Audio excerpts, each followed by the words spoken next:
السلام علیکم ورحمۃ اللہ، لا حول ولا قوۃ الا باللہ، حسبنا اللہ ونعم الوکیل، یا حی یا قیوم برحمتک استغیث، لا الہ الا انت سبحانک انی کنت من الظالمین، ربنا آتنا من لدنک رحمہ وہیئ لنا من امرنا رشدا، اللهم صل على محمد وعلى آل محمد وأصحاب محمد وأزواج محمد وأمة محمد أجمعين إلى يوم الدين. الحمد لله رب العالمين والصلاة والسلام على سيد الأنبياء والمرسلين وعلى آله وأصحابه أجمعين إلى يوم الدين. الحمد للہ آج 26 نومبر 2023 کو سنڈے کے دن ہمارا یہ پبلک سیشن نمبر 122 ہوگا. آپ کے یہ ریئل ٹائم سوالات پرچیوں کی شکل میں میرے پاس آ چکے ہیں. انہیں انشاءاللہ میں بعد میں ڈسکس کروں گا. پہلے کچھ کرنٹ افیئرز جو ہیں وہ پینڈنگ ہیں، پچھلے ویک کے بھی اور اس سے پچھلے ویک میں بھی ایک دو ایشوز تھے، میں انہیں ڈسکس کر لوں. ان میں 3 کریٹیکل ایشوز ہیں جن کو میں انشاءاللہ کرنٹ افیئر کے طور پر ڈسکس کروں گا. نمبر 1، جو لاہور ڈیفنس کے اندر ایک 17 سالہ نوجوان اوباش قسم کا امیر فیملی کا پلا ہوا، اس نے 6 لوگوں کو قتل کیا گاڑی کی ٹکر مار کے جان بوجھ کے. نمبر 2، پچھلے ویک کے اندر آرمی چیف نے علماء کرام کے ساتھ ایک میٹنگ کی. اس کے کیا احوال ہیں جو پاکستان سے متعلق ہیں یا ہمارے اس پلیٹ فارم کے اعتبار سے امپورٹنٹ ہیں، ان کو ڈسکس کرنا، وہ میں ڈسکس کروں گا. اور نمبر 3، اس ویک کے اندر یہ ایک خاص پولیٹیکل جماعت کے لیڈر کے خلاف جو ایک بے حیائی پہ مبنی ایک کمپین چلائی جا رہی ہے، انشاءاللہ میں اس کے اوپر بھی ورڈکٹ دوں گا اسلام کے پوائنٹ آف ویو سے کہ اس طریقے سے معاملات کو لے کے چلنا اسلام کی روح سے کتنا بڑا جرم ہے. اللہ کا نام لے کے شروع کرتے ہیں. پہلا جو کریٹیکل ایشو ہے وہ ایک 17 سال کا نوجوان لاہور ڈیفنس میں جو فیمیلز کو چھیڑنے کے اعتبار سے بھی ملوث تھا. مختلف چیزیں اس کی سامنے آئی ہیں. ظاہر ہے جب پیسہ آتا ہے تو اس کے ساتھ یہ چیزیں جڑی ہوئی ہوتی ہیں جب تک کہ اچھی تربیت نہ ہو. تو اس کی کوئی تلخ کلامی ہوئی کسی کے ساتھ، پھر وہ اس کو گاڑی میں چیز کرتا رہا، اور جیسے ہی وہ گاڑی ایسی جگہ پہ آئی اس نے دوسری طرف سے لا کے آلموسٹ کوئی 110 تو یہ کلیم کر رہے ہیں، لیکن بعض لوگ کہہ رہے ہیں وہ 150 تک سپیڈ تھی، وہ جا کے اس میں ٹکرا دی اس نے گاڑی، جس کی وجہ سے 6 لوگ ایک ہی فیملی کے موقع پر شہید ہو گئے. اللہ تعالیٰ ان کی مغفرت کرے اور یہ جو تکلیف انہوں نے کاٹی ہے اس کے عوض ان کے گناہوں کو معاف فرمائے، ان کے لواحقین کو صبر دے اور اس صبر کے اوپر اجر عظیم عطا فرمائے، آمین. تو شروع میں تو اس کیس کو دبانے کی کوشش کی گئی کیونکہ وہ ایک امیر فیملی سے تعلق رکھتا تھا. بہرحال الٹیمیٹلی جو چیز سامنے آئی وہ یہی تھی کہ یہ جان بوجھ کے اس نے سب کچھ کیا اور 6 لوگوں کی جان لے لی. ایک ہی خاندان کے وہ سارے لوگ تھے. اس بیچارے کی تو فیملی ختم ہو گئی، اس کی بیوی اس میں شہید ہو گئی، اس کا داماد بھی، اس کا بیٹا بھی اور اس کی بہو بھی، اور چھوٹی اس کی پوتی یا نواسی وہ بھی ساتھ شہید ہوئی. تو اس واقعے نے پوری قوم کو ہلا کے رکھ دیا، اور اس کے بعد سے آپ دیکھ رہے ہیں کہ کس طریقے سے کریک ڈاؤن شروع ہوا ہے. پنجاب کے اندر تو جو آئی جی پنجاب ہے ڈاکٹر عثمان صاحب، وہ ماشاءاللہ پہلے ہی کافی ایفیشینٹ تھے، اور یہ ایک موقع ان کو ملا، اس کی وجہ سے انہوں نے پھر سختی کی کہ جن لوگوں کے لائسنس نہیں بنے ہوئے وہ لائسنس بنوائیں، اور جو یہ چھوٹے بچے اس قسم کے موٹر بائک لے کر ویلنگ کرتے پھر رہے ہیں یا کار کے اندر ریسیں لگاتے پھر رہے ہیں، ان سب کے چلان کیے گئے. اس میں کچھ ایشو ہے جو ہم ان کے سامنے انشاءاللہ رکھ دیں گے اسی اپنی گزارشات کے اندر چیف جسٹس کے سامنے. خصوصاً آج کل جو نوجوانوں کے اندر ماں باپ کی عدم تربیت کی وجہ سے، غلط تربیت تو کوئی نہیں کرتا، لیکن تربیت نہ کرنا بھی ایک طرح سے آپ پروموٹ کر رہے ہیں اس طرح کے لوگوں کو کہ وہ اپنی جان کو تو جوکھوں میں ڈالتے ہیں، دوسروں کی لائف بھی ونریبل کر دیتے ہیں۔ اکثر آپ کو نوجوان 14 اگست کے موقع کے اوپر آگے پیچھے بھی ویلنگ کرتے نظر آئیں گے، اور پھر موٹر بائک کے اوپر وہ لیٹ جاتے ہیں۔ چلو تم نے خود حرام موت مرنا ہے، مر جاؤ، لیکن جس طریقے سے تم ڈرائیونگ کر رہے ہوتے ہیں، آگے سے کوئی بیچارہ اپنی فیملی کے ساتھ موٹر بائک پہ سفر کر رہا ہے، 2 بچے اس نے ٹینکی پہ بٹھائے ہوئے ہیں، بیوی کو پیچھے بٹھایا ہوا ہے، اور ذرا سا یہ بندہ ڈسٹرب ہوتا ہے تو جا کے اس کو ٹھوک دیتا ہے۔ تو ان لوگوں کی زندگی چھیننے کا تو تمہیں اختیار نہیں تھا۔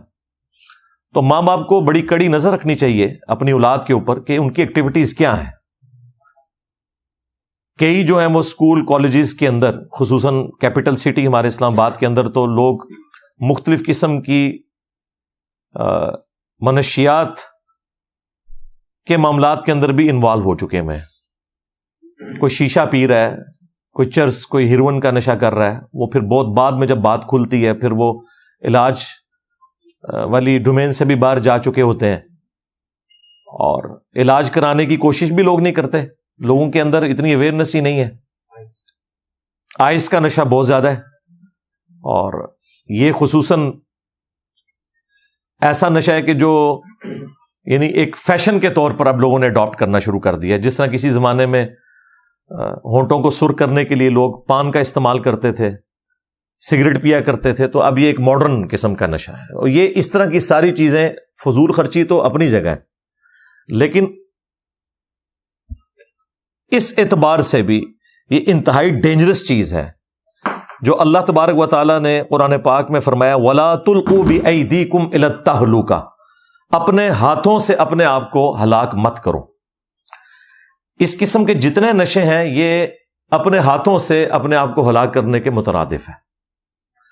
ماں باپ کی ذمہ داری ہے کہ اپنی اولاد کی ایکٹیویٹیز کے اوپر نظر رکھے، ان کو جو پاکٹ منی دیتے ہیں وہ دیکھیں وہ کتنا پاکٹ منی لے رہے ہیں۔ اس کے علاوہ تو کہیں وہ چوری کر کے تو ماں کے پرس میں سے پیسے نکال کے استعمال تو نہیں کر رہے، لیکن ظاہر ہے یہ ایک دن میں تربیت نہیں ہوتی، بچپن ہی سے اس طرح کی جو سوشل ایتھکس ہیں، اخلاقیات، یہ ماں باپ کا کام ہے کہ وہ بچوں کو سکھائیں۔ یہ کوئی سلوشن نہیں ہے کہ ماں باپ جو ہے وہ اپنا پرس چھپا کے رکھیں۔ گھر میں آپ کتنا چھپا کے رکھ سکتے ہیں؟ ان کی ٹریننگ بچپن سے ایسی کریں کہ پرس سامنے بھی پڑا ہو تو وہ اتنے ہی پیسے اٹھائیں جتنی پاکٹ منی ہے ان کی۔ بہتر تو یہ ہے کہ جیسے ہی تھوڑے سے سمجھدار ہوں بچے تو مہینے کی ان کی پاکٹ منی فکس کرتے ہیں، انہیں یہ پتہ چلے کہ ہم نے اس بجٹ کے اندر کس طریقے سے گزارا کرنا ہے۔ اسی طریقے سے یہ پیٹرول کا بھی خرچہ ان کو اتنے ہی دیں کہ وہ کالج سے گھر تک یا یونیورسٹی سے گھر تک آ سکیں، اور ادھر ادھر جو آوارہ گردی ہے وہ اوائڈ کریں۔ ہاں کبھی کبھار کوئی کسی کی کوئی گیٹ ٹوگیدر ہوتی ہے، کوئی دوست مل کے کوئی پکنک پارٹی کر لیتے ہیں، وہ ٹھیک ہے، ان چیزوں سے بالکل نہیں روکنا چاہیے۔ بعض آرتھوڈاکس قسم کے جو ماں باپ ہیں وہ ان چیزوں کے اوپر بھی قدغن لگاتے ہیں، تو وہ بھی بالکل غلط ایٹیچیوڈ ہے، وہ دوسری ایکسٹریم ہے۔ لیکن بہرحال خصوصاً جن لوگوں کے گھروں میں رزق کی فراوانی ہے ان کو اس اعتبار سے دیکھنا چاہیے کہ وہ اپنے بچوں کو ایکسیسو پیسہ تو نہیں دے رہے کہ وہ پیسہ وہ غلط کاموں میں استعمال کرنا شروع کر دیں۔ پھر اس کا اینڈ رزلٹ یہ ہوگا جو یہ 17 سالہ نوجوان نے جو حرکت کی ہے، ماں باپ بھی ذلیل ہو گئے، اور اس کے ماں باپ تو ذلیل ہوئے ہیں، اس کی وجہ سے جو لاکھوں ماں باپ پورے پنجاب کے اندر ذلیل ہو رہے ہیں، کیونکہ ظاہر اب تو سختی کر دی گورنمنٹ نے، اور سختی کا یہ نتیجہ ہوا ہے کہ چھوٹے بچے جو آلریڈی موٹر بائکس میں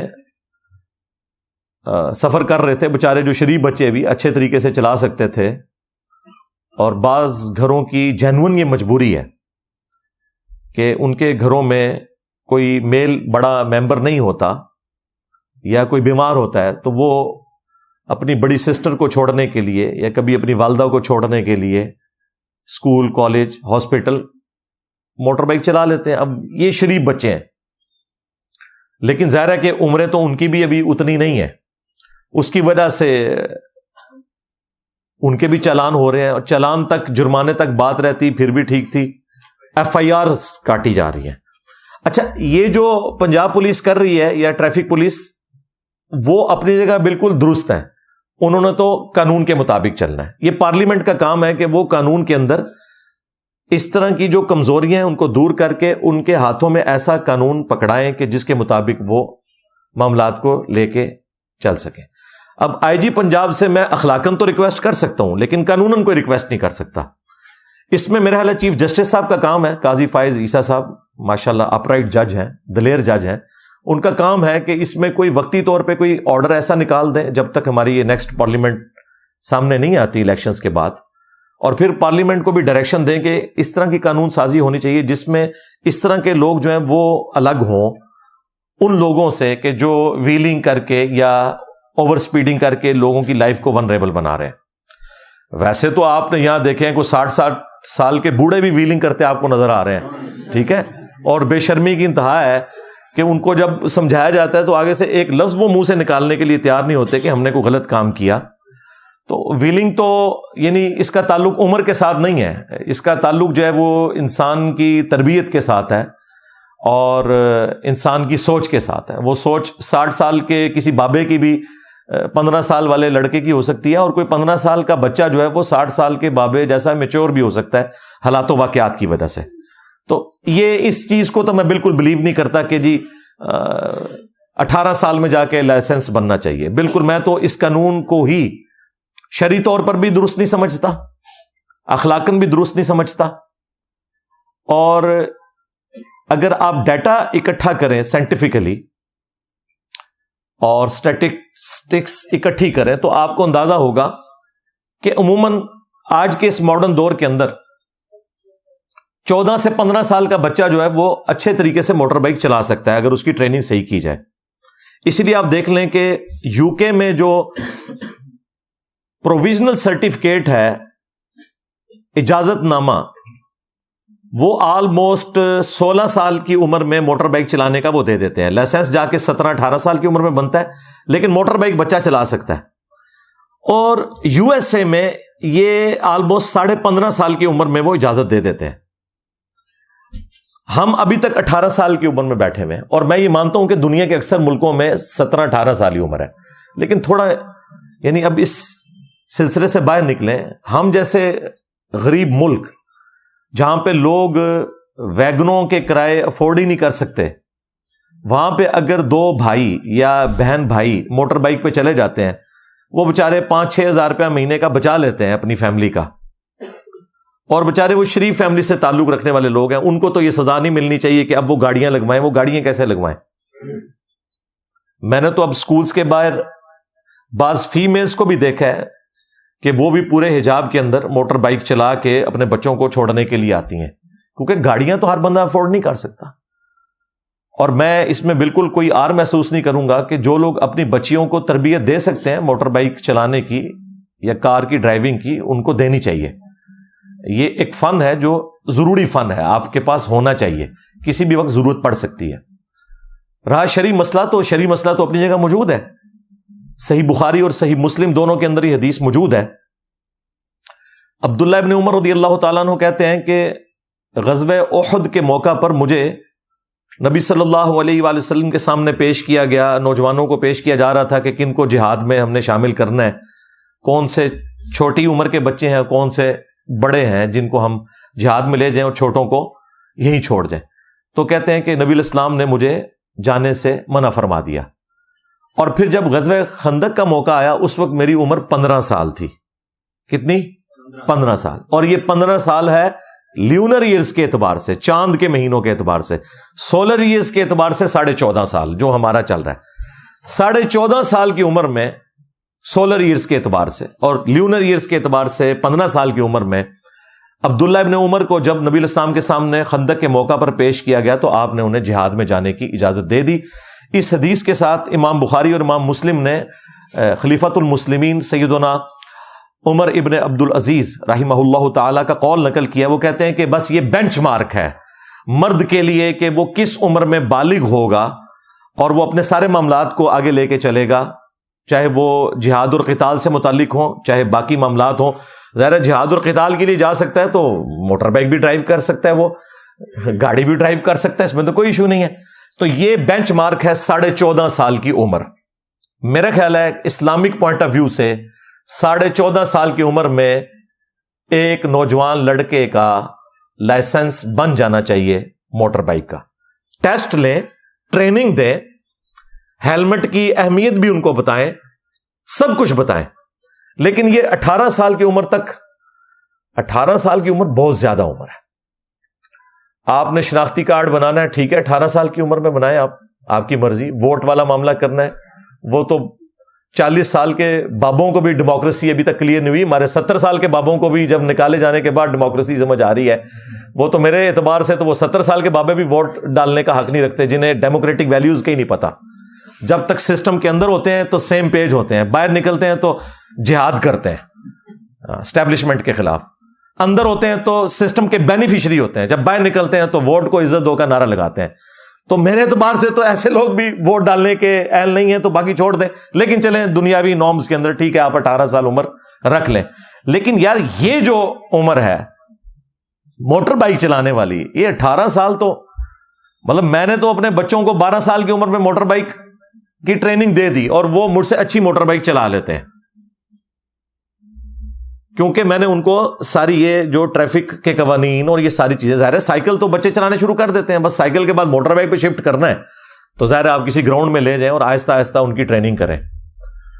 تو میں تو چلے افورڈ کر بھی لوں گا, لیکن زیادہ تر آبادی تو ہماری افورڈ نہیں کر سکتی کہ وہ گاڑیوں میں بچوں کو بھیجے.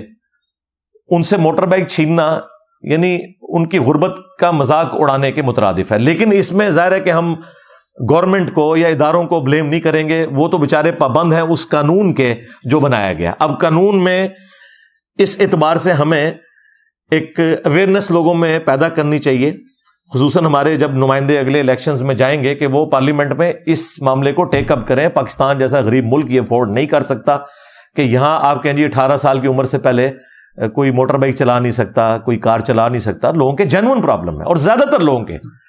اچھا, اب یہ جو ایف آئی آرز کٹ رہی ہیں, اس میں میں آئی جی صاحب سے پرسنلی ریکویسٹ کروں گا, اور چیف جسٹس صاحب سے, کہ یہ ایف آئی آرز والا معاملہ ختم کریں. چلے وقتی طور پہ آپ نے کچھ کرنا ہے, کوئی جرمانہ کر لیں, لیکن ایف آئی آر کاٹ کے آپ اس بندے کی پوری لائف کو ایک اس اعتبار سے تکلیف میں ڈال رہے ہیں, کریکٹر سرٹیفکیٹ کے پوائنٹ آف ویو سے, اور اس کا کوئی کرمنل ریکارڈ پہلے اور کوئی نہیں ہے, یہ اس کی ایف آئی آر کٹ گئی تو وہ اب سرکاری ملازمت تو کوئی نہیں کر سکتا. باہر کے ملکوں میں جانا بھی ایسے لوگوں کے لیے, انہوں نے یہ تو نہیں دیکھنا کہ یہ اس کا کرائم کس لیول کا تھا. ادھر تو ٹریفک سگنل کو توڑنا بھی بہت بڑا کرائم ہے.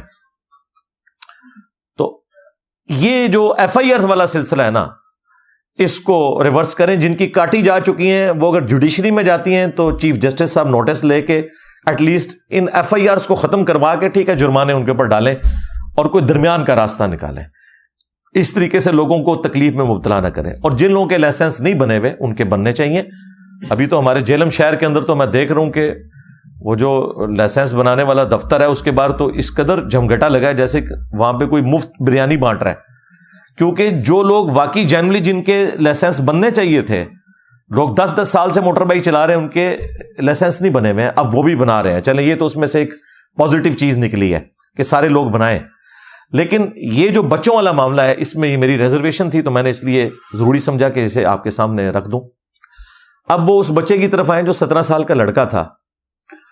اب ظاہر ہے کہ وہ پیسے والی اسامی ہے, اور لوگ پیچھے سے زور بھی لگا رہے ہیں کسی طریقے سے جیونائل والا معاملہ ہو جائے, یعنی کہ چھوٹی عمر کا یہ بچہ ہے تو اسے چھوڑ دیا جائے. 17 سال کا لڑکا وہ ایک نوجوان بچہ ہوتا ہے, کوئی چھوٹی عمر کا نہیں ہے, نہ وہ کوئی پاگل ہے.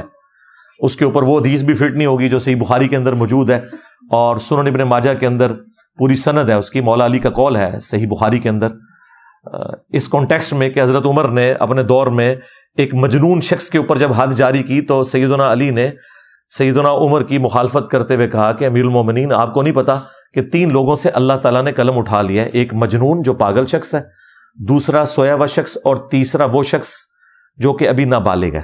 تو حضرت عمر نے اپنا ڈیسیژن واپس لے لیا. یہ حدیث پوری سند کے ساتھ مولا علی ہی نے روایت کی ہے رسول اللہ صلی اللہ علیہ وآلہ وسلم سے, سنن ابن ماجہ کے اندر. تو یہ حدیث بالکل واضح ثبوت ہے. لیکن یہ بچہ تو اس کیٹیگری میں فال نہیں کرتا, یہ نابالغ کوئی نہیں تھا. بالغ ہونے کی عمر تو میں نے آپ کو بخاری اور مسلم سے بتا دی ہے کتنی ہے, 14.5 سال. اور یہ ہر اعتبار سے بالغ, اس سے پہلے بھی بچے بالغ ہو جاتے ہیں 13 سال کی عمر میں. جیسے ہی علامات بلوغت میں سے کوئی چیز پائی گئی, غیر ضروری بالوں کا اگنا یا نائٹ فال ہونا یا بچیوں کو مینسز آنا، یہ تمام کی تمام چیزیں بالغ ہونے کی نشاندہی ہے. البتہ ایکٹیولی جو بالغ ہونے والا معاملہ ہے کہ کوئی میدان جنگ میں جا سکے یا وہ ڈرائیونگ کے لیے آ سکے، تو وہ اصل وہی حدیث ہے بخاری اور مسلم کی عبداللہ ابن عمر والی، کہ انہیں جب احد کے موقع پر پیش کیا گیا تو نبی علیہ السلام نے جہاد کی اجازت نہیں دی، اور جب خندق کے موقع پر پیش کیا گیا تو اس وقت وہ کہتے ہیں میری عمر 15 سال تھی. اور امام بخاری امام مسلم نے اس کے نیچے عمر بن عبدالعزیز امیر المومنین کا فتویٰ نقل کیا کہ بس یہ بینچ مارک ہے اب نوجوان لڑکوں کے اعتبار سے. تو اس اعتبار سے بھی دیکھا جائے تو وہ بچہ بالغ ہے، بالکل اس اعتبار سے چھوٹ نہیں سکتا وہ. اسی لیے آئی جی صاحب نے اسپیشلی اس کیس کو ایک ایگزامپل سیٹ کرنے کے لیے خود اس میں ایڈ کروائی ہے دفعہ 302 کی، یعنی قتل والی. پہلے تو ایک جنرل انہوں نے ایکسیڈنٹ والا معاملہ کیا ہوا تھا، اور دفعات بھی سخت اس میں ڈلوائی ہیں تاکہ یہ کیس اپنے منطقی انجام تک پہنچ سکے. اب پولیس نے تو اپنے حصے کا کام کر دیا ہے، اب جوڈیشری کا کام ہے کہ اس طرح کے لوگوں کو ایگزامپل بنائے تاکہ باقی لوگوں کی جانیں بھی محفوظ ہو سکیں، ورنہ یہ سلسلہ اسی طریقے سے چلتا رہے گا. اور یہ جو بدماش قسم کے لوگ ہیں غریبوں کا استحصال اسی طریقے سے کرتے رہیں گے. غریبوں کا کیا، امیروں کا بھی کریں گے، یہ ایک دوسرے کو بھی ماریں گے. یہ اس طریقے سے اگر سارے معاملات کرنے کے بعد کوئی شخص شواہد ناکافی ہونے کی بنا پر چھوٹ جائے اس ماڈرن دور کے اندر، جبکہ سی سی ٹی وی کیمرے کے اندر بھی وہ ساری ریکارڈنگ آ چکی ہے کہ جان بوجھ کے اس نے پوری سیدھ لے کے آ کے اسے ٹھوکا ہے، وہ وہاں پہ اس کو ٹھوکنا بنتا ہی نہیں تھا. یعنی ایکسیڈنٹ تو چلیں کوئی ہیڈ آن کولوژن ہو جائے تو بندہ کہتا ہے سامنے سے آ رہا تھا، یہ تو بالکل 90 ڈگری آ کے وہ بیچارے اس طرح جا رہے ہیں سائڈ سے آ کے اس طریقے سے ان کے اوپر گاڑی چڑھا دی. اتنا بڑا ظلم کیا ان لوگوں نے. تو ہمارے میڈیا کا بھی کام ہے کہ اس خبر کو زندہ رکھیں. ابھی تک تو زندہ رکھا ہے، کچھ دنوں بعد پھر آ جاتا ہے کہ اب جوڈیشل ہو گیا، اب یہ ہو رہا ہے، اور اس معاملے کو منطقی انجام تک پہنچائیں. یہ ایک ایگزامپل سیٹ ہوگی، باقی لوگوں کے لیے ڈیٹرنس ہو جائے گی، ورنہ یہ معاملات اس طریقے سے چلتے رہیں گے. باقی اس حوالے سے جتنی میں نے گزارشات رکھنی تھی وہ رکھ دی. اب آ جائیں اس دوسرے کریٹیکل ایشو کی طرف. وہ ہے ہمارے جو آرمی چیف نے آلموسٹ 2 ویک پہلے علماء کرام کے ساتھ ایک میٹنگ کی GHQ میں، جس میں انہیں ایک بڑا اچھا سا ناشتہ پیش کیا گیا، اور اس کے بعد ان کو وہ اس ہال میں لے گئے جہاں پہ آرمی چیف نے ان سے کریٹیکل گفتگو کرنی تھی. میں سمجھ رہا تھا کوئی یہ مذہبی جو منافرت اور اسی طریقے سے جو دہشت گرد تنظیمیں خصوصاً مذہب کی بنیاد کے اوپر جو توہین مذہب کا الزام لگاتی ہیں، ان کے اعتبار سے کوئی ڈسکشن ہو رہی ہوگی، لیکن اس کو بہت تھوڑا وہاں پہ ٹچ کیا گیا. 95% جو وہ میٹنگ ہوئی وہ ہوئی طالبان کے ایشو سے متعلق، جو افغانیوں کو یہاں سے نکالا جا رہا ہے. اچھا، اب میرے پاس سورس ظاہر ہے، میں نے اسٹیبلشمنٹ سے تو رابطہ کرنا نہیں تھا. ایک دفعہ رابطہ کر لیا تو وہ آندہ خود پھر مجھے خبریں دیں گے، تو یہ کام تو میں نے نہیں کرنا. یہ کام عمران خان صاحب کو مبارک ہو، نواز شریف صاحب کو مبارک ہو، ہمیں معاف رکھیں. تو میں تو جو وہاں پہ ریئل ٹائم علماء موجود تھے، میں نے ان کو کال کی، مختلف علماء سے میں نے گفتگو کی. ان میں سے ایک ایسے تھے جنہوں نے مکمل نوٹس بنائے ہوئے تھے. آلموسٹ 57 منٹ میری 1 گھنٹہ فون پہ ان سے بات ہوئی. انہوں نے جو میں پوائنٹ ان سے پوچھتا گیا کہ کیا اس میں یہ چیز ڈسکس ہوئی، یہ ہوئی، تو انہوں نے بتایا نہیں یہ چیز ڈسکس ہوئی. تو وہ میں نے جو مجھے زبانی یاد ہے، میں وہ چیزیں جو کریٹیکل آپ کے ساتھ ڈسکس کر لوں گا. بہرحال اس میٹنگ میں جو ایک چیز بعد میں سامنے آئی سوشل میڈیا کے اوپر، ایک کہ جی آرمی چیف جو ہے وہ بلٹ پروف اسکرین کے پیچھے بیٹھ کے تو علماء سے خطاب کر رہے تھے. وہ بلٹ پروف نہیں تھی کوئی اسکرین سامنے ان کے، وہ چونکہ پیچھے پالش ہوئی بھی تھی تو وہ عکس اس لیے پیچھے پڑ رہا تھا لائٹوں کا کہ وہ پیچھے ساری پلین جگہ. خیر، وہ جن لوگوں نے یہ ساری ایک معاملات کو چلایا تھا، یعنی ہمارے جو بیچارے پی ٹی آئی کے چند نوجوان ہیں، تو پی ٹی آئی کے ہی یوٹیوبرز نے نفی کر دی کہ نہیں یہ بالکل غلط پروپیگنڈا ہو رہا ہے، ایسی کوئی بات نہیں ہوئی ہے. اسی طریقے سے یہ بھی مشہور کیا جی پاکستان جو ہے وہ اسرائیل کو اسلحہ دے رہا ہے. وہ کوئی گل کرنے والی کرو، ٹھیک ہے؟ تو آڈے کو F-16 بھی پورا کوئی نہیں، تے اونا کو F-35 16 تھوڑی 32 تے جمع 3-35 این جڑ دا جہاز رن وے تے بھی نہیں نسدا. ایسے وہ بالکل ہیلی کاپٹر کی طرح اڑتا ہے وہ.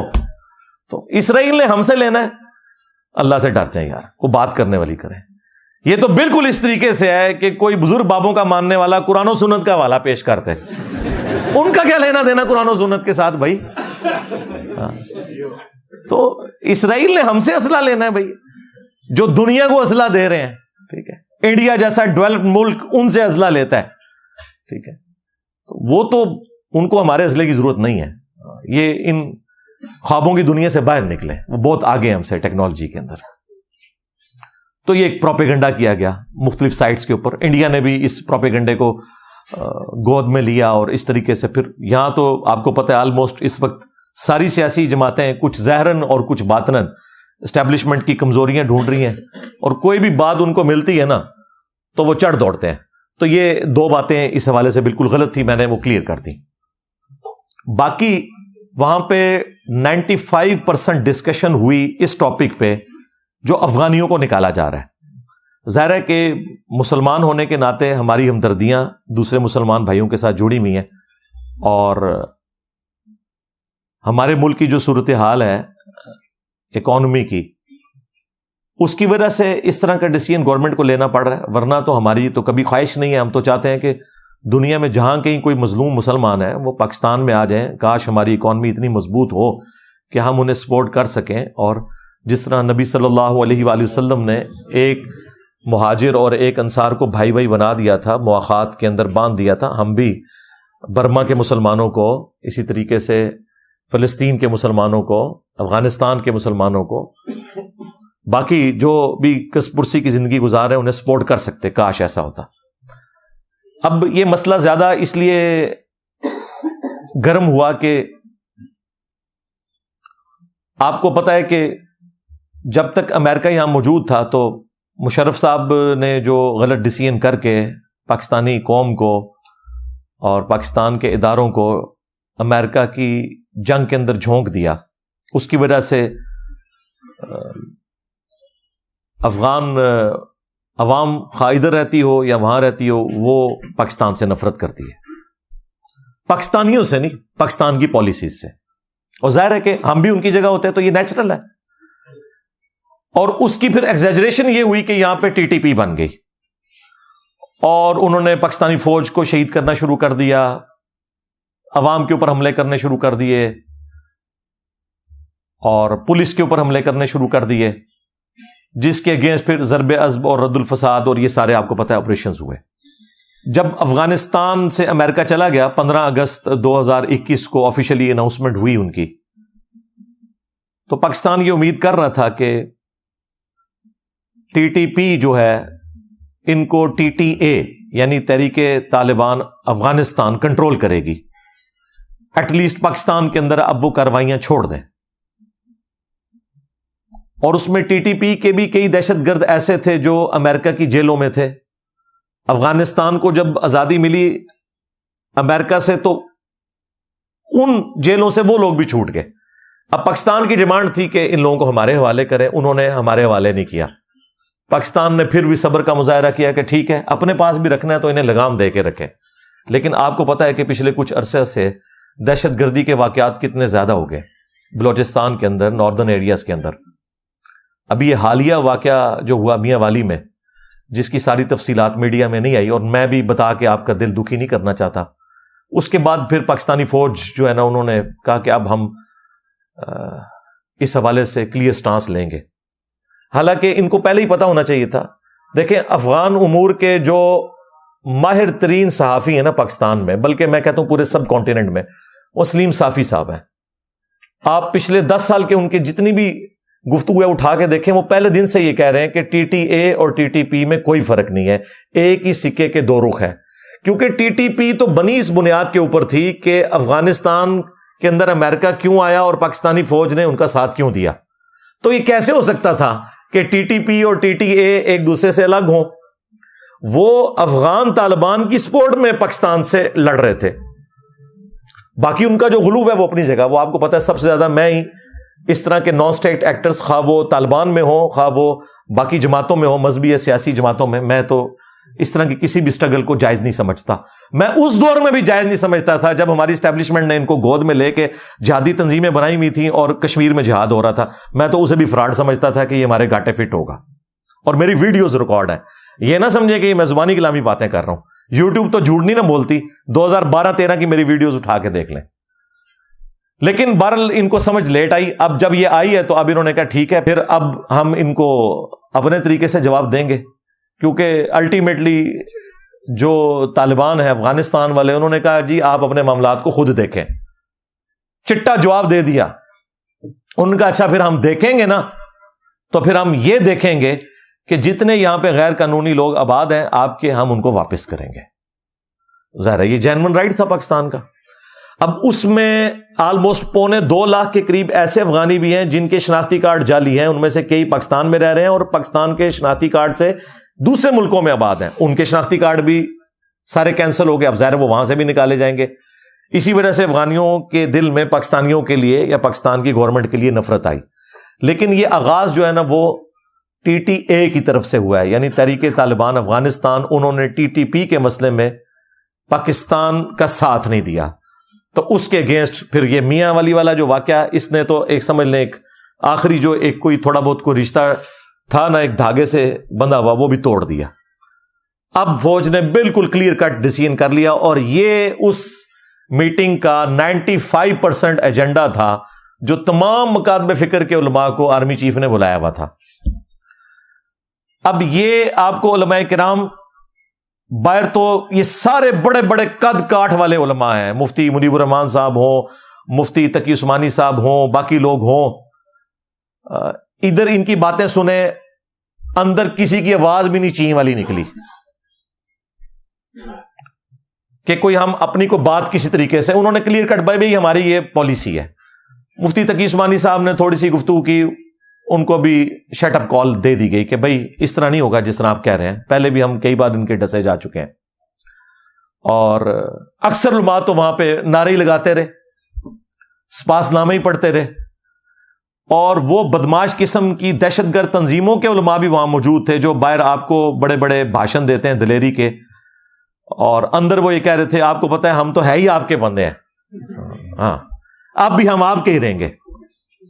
وہ اپنا وہ یقین دلاتے رہے. اور پھر ہمارے جو ایک مشہور زمانہ ہے طاہر اشرفی صاحب, ہاں وہ جس حکومت میں بھی ہوں اس کے حق میں نعرے لگاتے ہیں. وہاں انہوں نے ایک بڑی لمبی تقریر کی. انہوں نے کہا آرمی چیف گورنمنٹ جو ہے نا آپ ہی چلاتے رہے, الیکشنز کی کوئی ضرورت نہیں ہے, عوام کوئی الیکشن نہیں مانگ رہی ہے, یہ پتہ نہیں کس عوام کی بات کر رہا ہے. ٹھیک ہے, تو یہ لوگ ہوتے ہیں جو بڑوں کے دماغ خراب کرتے ہیں. اسی قسم کے لوگوں نے ضیاء الحق کا دماغ خراب کیا تھا. خیر اس آرمی چیف کی تو ابھی تک اس حوالے سے کوئی اس طرح کی سٹیٹمنٹ نہیں آئی ہے. مجھے تو یعنی میں نے اس وقت بھی جب پی ٹی آئی والے اور پیپلز پارٹی والے کہہ رہے تھے الیکشن کوئی نہیں ہوں گے, میں نے کہا تھا انشاءاللہ فروری تک الیکشن ہو جائیں گے. کیوں؟ اس وقت ملک جس سچویشن میں ہے نا, فوج اس کا گند اپنے کندھوں پہ اٹھانے کے لیے تیار نہیں ہے. ان کی ہمیشہ خواہش یہی ہوتی ہے کہ کوئی پولیٹیشین ہی کالخ اپنے منہ کے اوپر ملے, ہمیں کوئی گالی نہ نکالے. تو ظاہر ہے یہ اکانومی ظاہر ہے وہ سنبھال بھی نہیں سکتے. جب سنبھال نہیں سکتے تو سامنے کوئی پولیٹیشین بھی چاہیے جو آ کے اسے سنبھالے, اور اگر خدا نہ خواستہ نہ سنبھلے تو اس گناہ کا وبال بھی اس کے اوپر جائے, تو وہ افورڈ کر نہیں سکتے.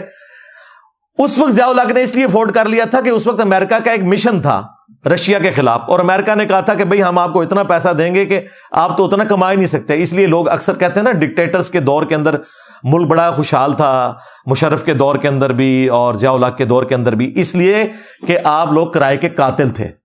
ہاں تو خوشحال ہی ہونا تھا. اب انہیں کوئی کرائے کے قاتل نہیں چاہیے کہ وہ ہمارے آرمی چیف کو کہیں کہ بھئی آپ سنبھال لیں. تو اس وقت تو یہ آپ بھول جائیں. اب جو بھی ہے پولیٹیکل گورنمنٹ ہی آنی ہے انشاءاللہ, الیکشن بھی ٹائم پہ ہو جائیں گے.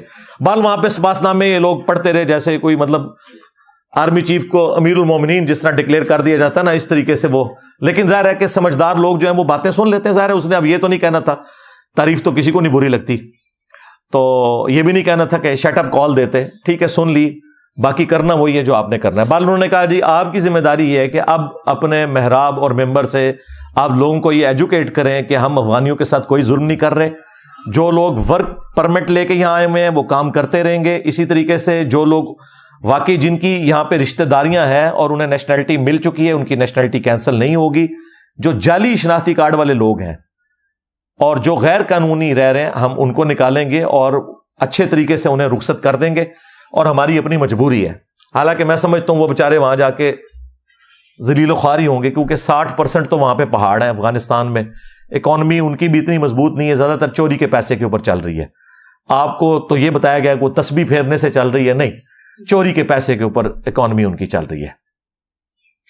اور ظاہر ہے چوری کا پیسہ اب جب رکے گا تو ان کی اکانومی بھی نیچے آ جائے گی.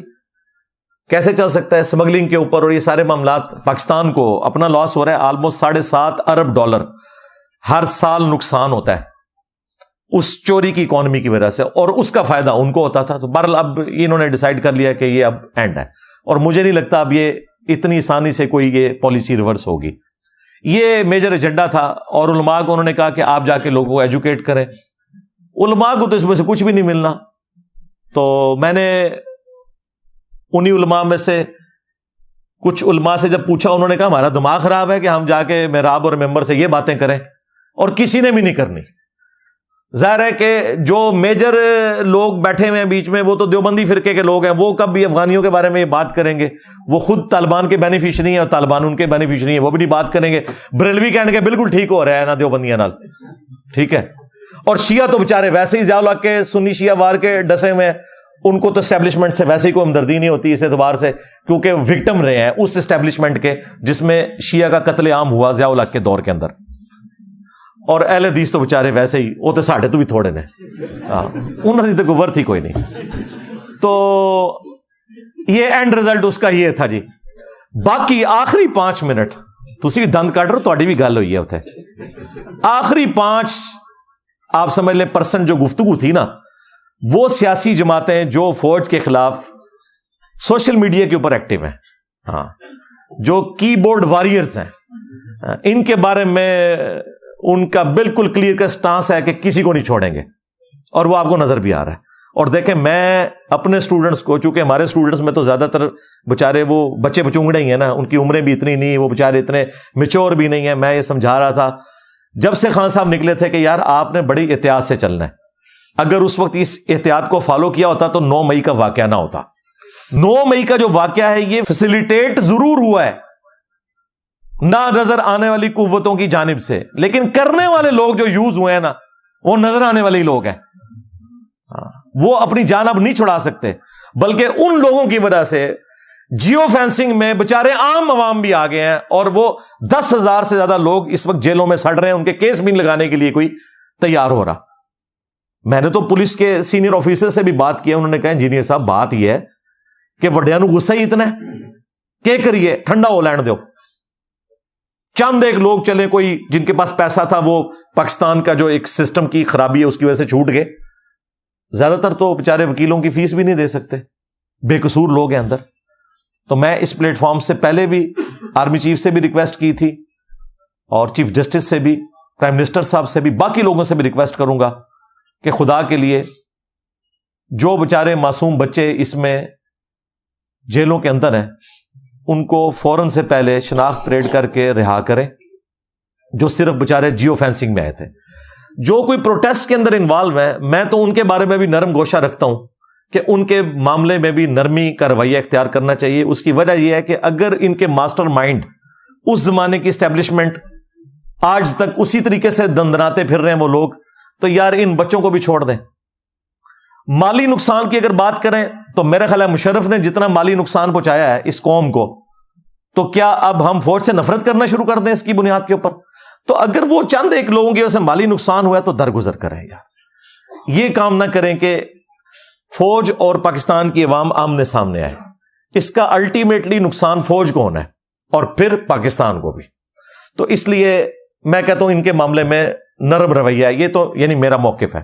ہاں جو یہ بدماش قسم کے ہارڈ لائنر ہیں جن کے بارے میں یہ بھی, وہ جو عادل راجہ, وہ خبیث بھگوڑا, خاموش مجاہدین, جھوٹا انسان, جس نے میرے بارے میں بھی ٹرینڈ چلایا کہ اس کو ISI والوں نے بھرتی کیا ہے. دیکھ لو لگی بدوا انہوں بھی میری,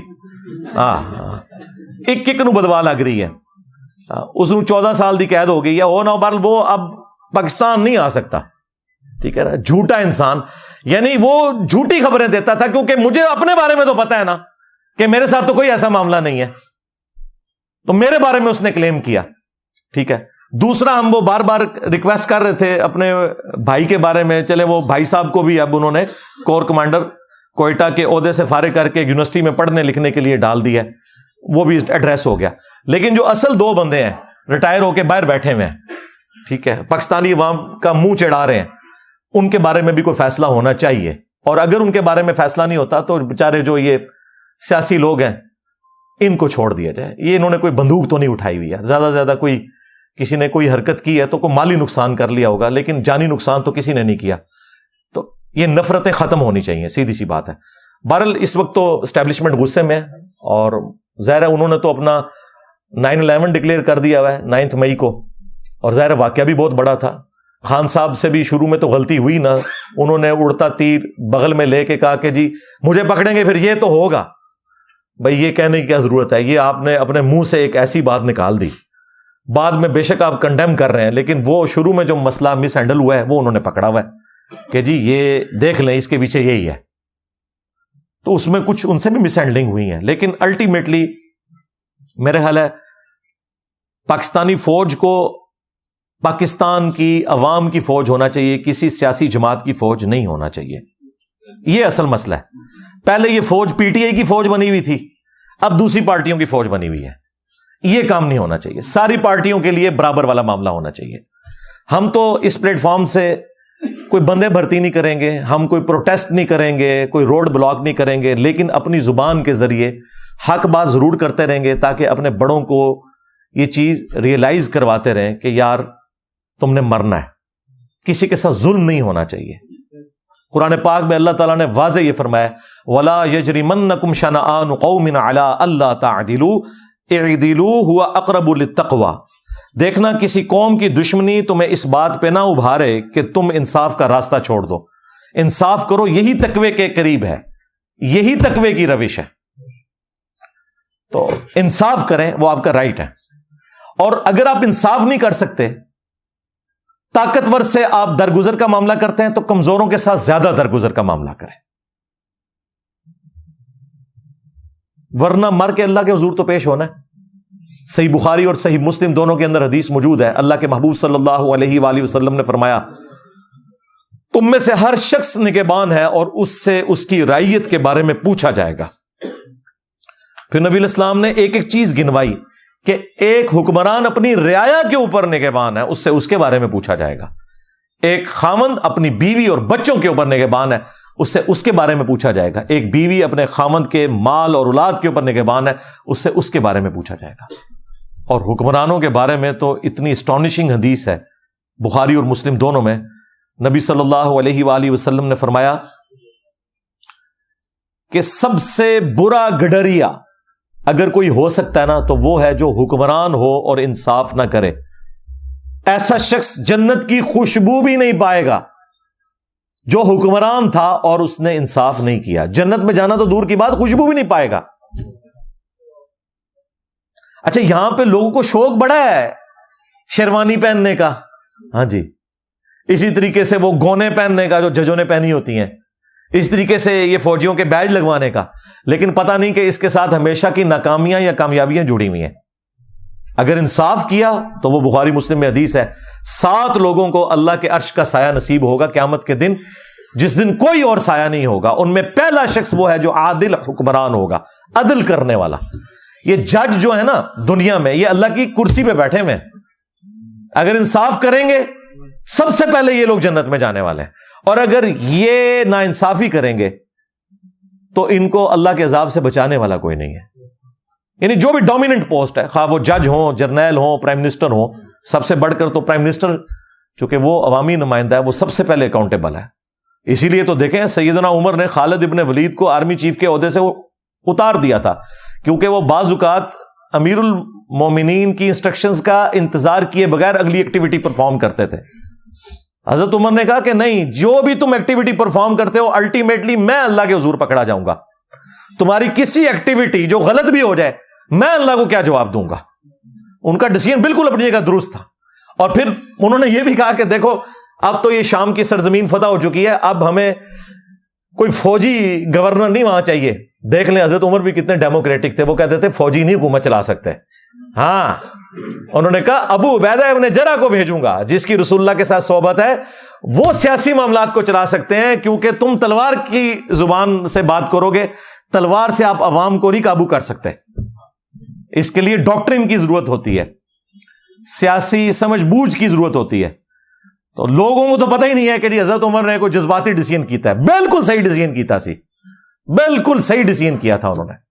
حضرت عمر اتنے سمجھدار تھے, انہوں نے پولیس کا محکمہ علیحدہ کر دیا. انہوں نے کہا جو فوجی بارڈروں پہ کافروں کے خلاف لڑ رہے ہیں نا, وہ پولیس میں بھرتی نہیں ہوں گے, کیونکہ یہ تلوار کی زبان سے بات کرتے ہیں. پولیس میں وہ بندہ ہونا چاہیے جو عوامی آدمی ہو. ویسے اب ہماری پولیس کا بھی ڈنگ کافی حد تک نکل چکا ہے. ہاں میں بتاؤں, ہمارا تو چونکہ اب بڑے عرصے سے انٹریکشن ہے نا, تو میرا تو بڑا اچھا تجربہ رہا ہے اس حوالے سے. کافی حد تک اب پڑھے لکھے نوجوان بچے آ رہے ہیں, اور وہ ان ٹریننگ بھی بڑی اچھی ہو رہی ہے. پہلے بھی ہوتی تھی لیکن وہ اس ماحول میں آگے خراب ہو جاتے تھے, لیکن اب کافی بہتری آ رہی ہے. جب سے ڈاکٹر عثمان صاحب آئے ہیں, انہوں نے تو وہ سارے کا سارا ایک سلسلہ, ایک پڑھا لکھا بندہ آیا ہے, کافی بہتری وہ لے کے آئے, لیکن ابھی بھی بہت بہتری کی ضرورت ہے. لیکن یہ حضرت عمر کا ویژن دیکھیں کہ فوجی کوئی پولیس کی ڈیوٹی نہیں کرے گا, کیونکہ پولیس میں وہ بندہ ہونا چاہیے جو گفتگو کر کے اگلے بندے کو قائل کر سکے, یہ نہیں کہ بات بات پہ اسلحہ نکال لے. تو یہ ہمارے بڑوں کا ایک ویژن تھا. تو ہم ظاہر ہمارے لیے تو رول ماڈل خلفائے راشدین ہی ہے نا, جنہوں نے اتنی بڑی بڑی حکومتیں چلائی ہیں بڑی کامیابی کے ساتھ, اور دنیا سے اس حال میں گئے ہیں کہ انہوں نے اس سسٹم سے کوئی بینیفٹ حاصل نہیں کیا, اسی طریقے سے چٹائی پہ زندگی گزری ہے اور دنیا سے چلے گئے, اور دنیا میں اپنا نام چھوڑ کے گئے. رضی اللہ عنہم اجمعین وعلیہم السلام اجمعین, آمین. تو ہم وقتاً فوقتاً ان چیزوں کو اس لیے ہائی لائٹ کرتے ہیں کہ تاکہ بڑوں تک ہماری آواز پہنچتی رہے, اور وہ اس اعتبار سے سوچتے رہیں کہ ہم سے کوئی ایسا غلط کام نہ ہو کہ اللہ کے حضور ہماری پکڑ ہو جائے. واعظین کا کام یہی ہے, ہمیں نبی الاسلام نے یہی سکھایا, کنتم خیر امۃ اخرجت للناس تأمرون بالمعروف وتنہون عن المنکر وتؤمنون باللہ. تم بہترین امت ہو ہی اس لیے کہ تم لوگوں کو نیکی کی طرف بلاتے ہو اور برائی سے روکتے ہو, اور اللہ پر ایمان لاتے ہو. ایمان بعد میں ذکر کیا, نیکی کا حکم اور برائی سے روکنا پہلے ذکر کیا. تو یہ واعظین کا یہی کام ہے کہ وہ اپنی زبان سے کم از کم برائی کو روکیں گے. حکمران کا کام ہے وہ ہاتھ سے روکے گا. وہ صحیح مسلم میں حدیث ہے, نبی صلی اللہ علیہ وآلہ وسلم نے فرمایا کہ ہو سکے تو اپنے ہاتھ سے برائی کو روکو, جو حکمرانوں کا کام ہے, جن کے ہاتھ میں سلطہ ہے, گورنمنٹ ہے. ہاتھ سے نہیں روک سکتے تو زبان سے روکو, جو واعظین کا کام ہے. زبان سے بھی نہیں روک سکتے تو کم از کم دل میں برائی کو برا سمجھو. لیکن ساتھ ہی فرمایا ذالک اضعف الایمان, یہ پھر ایمان کا سب سے کمزور درجہ ہے, دل میں برا جاننا. یہ کمزور سا دھاگا ہی ہے, اس لیے ایٹ لیسٹ زبان سے روکنا چاہیے. ہمارے استاد ڈاکٹر اسرار صاحب رحمہ اللہ کہا کرتے تھے گونگے شیطان نہیں بننا چاہیے, کم از کم زبان ضرور کھولو. اور اس طرح کا زبان کھولنا, کسی کو نصیحت کرنا فائدہ دے دیتا ہے. بعض اوقات کوئی بات انسان کی پھنسی بھی ہوتی ہے تو وہ نکل جاتی ہے کہ یار نہیں, واقعی سوچنے کی ضرورت ہے کہ یہ ہم کیوں کر رہے ہیں, ہمیں یوں نہیں کرنا چاہیے. تو یہ فائدہ ہوتا ہے. چلیں اب اسی کو میں غنیمت سمجھتے ہوئے وہ تیسرا کریٹیکل ایشو بھی آخر میں ڈسکس کر لوں, جو پچھلے ایک ویک کے اندر chairman P T I Imran Khan صاحب کے کریکٹر کے پوائنٹ آف ویو سے جو سوشل میڈیا کے اوپر بھی اور مین سٹریم میڈیا کے اوپر بھی جو معاملات چل رہے ہیں, میں اس چکر میں نہیں پڑھوں گا کہ ان کا ذاتی کردار کیسا ہے. ہمارا ٹاپک یہ نہیں ہے. ہم یہ کہیں گے کہ جو لوگ اس ذاتی کردار کو اچھالنے کی کوشش کر رہے ہیں, ان میں بھی کئی ایسے لوگ ہیں جن کا کردار بھی اسی طرح کا ہوگا. یہ ٹاپک ہی الگ ہے. بات یہ ہے کہ ہم اپنی نوجوان نسل کو اس میڈیا کے ذریعے, سوشل میڈیا کے ذریعے کیا درس دے رہے ہیں. میرے لیے جو تکلیف دہ چیز ہے نا وہ یہ ہے, اس میں وہ سورہ النور کی آیت بڑی کریٹیکل ہے, ان الذین یحبون, بے شک وہ لوگ جو کہ اس چیز کو پسند کرتے ہیں, ان تشیع الفاحشۃ فی الذین آمنوا, کہ اہل ایمان میں فحاشی پھیل جائے, لہم عذاب علیم, ان کے لیے دردناک عذاب ہے, فی الدنیا والآخرہ, دنیا کی زندگی میں بھی اور آخرت میں بھی. جو بھی بے حیائی کو پروموٹ کرتے ہیں, وہ کسی قسم کی بے حیائی ہو. یہ جو کریکٹر اسیسینیشن والا معاملہ ہے خان صاحب کے دور میں بھی ہوتا رہا, مجھے پتا ہے. جب جج ارشد ملک نے سارا ڈرامہ کھول دیا کس طریقے سے وہ والی حکومت ختم کی گئی تھی, اور بعد میں خان صاحب بھی خود مان گئے کہ اس زمانے میں 2017 میں نواز شریف صاحب کو کیسے ہٹایا گیا تھا, تو اس کو بیک فٹ پہ کرنے کے لیے اس کی بھی ایک ویڈیو آپ کو پتا ہے باہر آ گئی تھی. اور اس وقت بھی آپ دیکھیں, میں نے اس وقت بھی مخالفت کی تھی. یہ نہ ہو کہ یہ کہہ رہا ہوں کہ جی آج یہ مخالفت کر رہا ہے, میں نے اس وقت کہا تھا کہ یہ آپ غلط کام کر رہے ہیں. اس زمانے میں آیا کہ مریم نواز کی بھی کچھ تصویریں یا ویڈیوز بنائی گئی ہیں اندر, خان صاحب کی بھی خیر کچھ ویڈیوز بنی ہوئی ہیں. اللہ کا شکر ہے میں نے تو کوئی ویڈیو نہیں دیکھی, لیکن جو صحافی دیکھ چکے ہیں وہ بتاتے ہیں کہ اس طرح کی ویڈیوز ہیں. تو میری اس وقت بھی ویڈیو آئی تھی کہ یار یہ کام چھوڑ دیں. اور اب مجھے تو زیادہ افسوس یہ ہوا, یعنی جو سمجھدار قسم کے صحافی ہیں, شاہ زیب خانزادہ کو میں زیرو سے ملٹیپلائی نہیں کروں گا اس ایک انٹرویو کی وجہ سے جو انہوں نے خاور مانیکا کا کیا. میری یہ عادت نہیں ہے کسی کی ایک غلطی کی وجہ سے زیرو سے ملٹیپلائی کر دیا جائے. وہ تو صحابہ کرام سے بھی, اولو العزم قسم کے صحابہ سے بھی غلطیاں ہوئی ہیں, وہ چھوڑ دیں. انتہائی انٹیلیجنٹ اور سمجھدار قسم کا شارپ جرنلسٹ ہے, اس کے مقابلے کا کوئی نہیں ہے.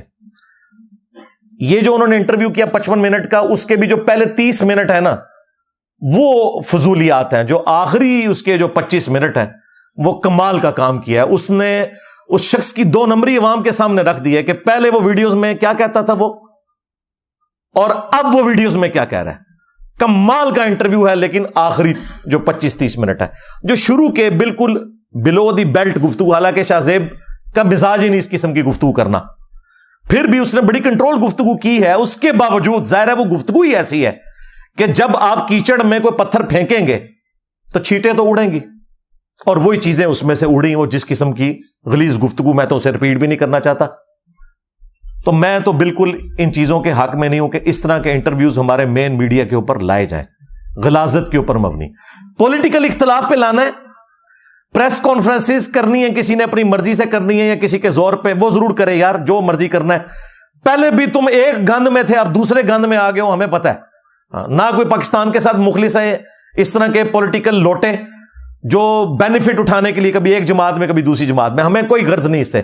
لیکن جو اس قسم کی بے حیائی کے اوپر مبنی باتیں ہوتی ہیں, کسی کی ذاتی باتیں, چاہے وہ درست بھی ہوں, تب بھی ان کو میڈیا میں اس طریقے سے ڈسکس کرنا, یہ ہم اپنے بچوں کو کیا میسج دے رہے ہیں. پھر ایک شخص جو ابھی جیل کے اندر ہے وہ اپنا دفاع بھی نہیں کر سکتا. میں کہتا ہوں باہر بھی ہو تب بھی یہ نہیں کرنا چاہیے.